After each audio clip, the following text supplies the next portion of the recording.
From a artificial intelligence perspective, what we were trying to do with the application was people are trying to save time. Like the ultimate goal with the application is to save time. And scouting times, time spent afield, time spent away from family. But what scouting can show you is basically places not to look, but once you've identified the places to look, you have to burn boot leather. You have to get on the ground.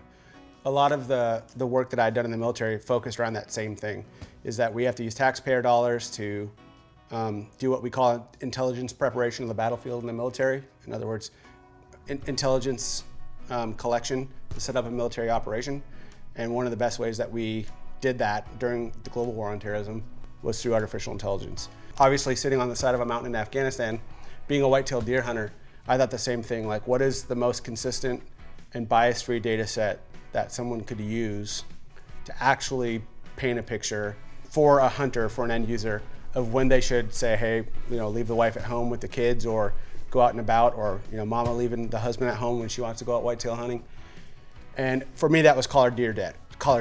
When we collect this data, we actually are trying not even to use data that's right around the point of capture. It's like for a day or two after the capture, or is it even 3 days? I don't remember.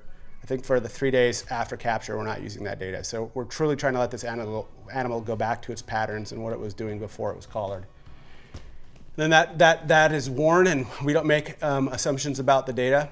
And we basically, Jimmy was the thrust of this work, was running through and testing out what was the appropriate type of neural network, the appropriate type of artificial intelligence solution that was going to predict the best. And I think that's what kind of separates us from everyone else. This isn't like mine or Levi's or Drew or Lee's idea about how deer move.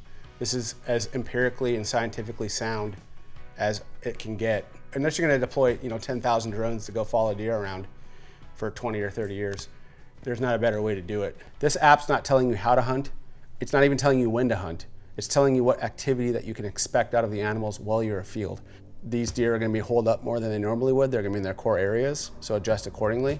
Or if you can correlate that movement like Lee did last year with identifying, like, I see this buck on this trail camera in this area, it must be his core area because that's the only time I see him in there. And that became very reliable for him. And then he said, I'm going to wait for the next core area day where there's a favorable wind and then go in there, and he killed that buck. Like, that is the proper way to use it. It's not something that's telling you when or when you should not hunt. It's just telling you what kind of activity you can expect.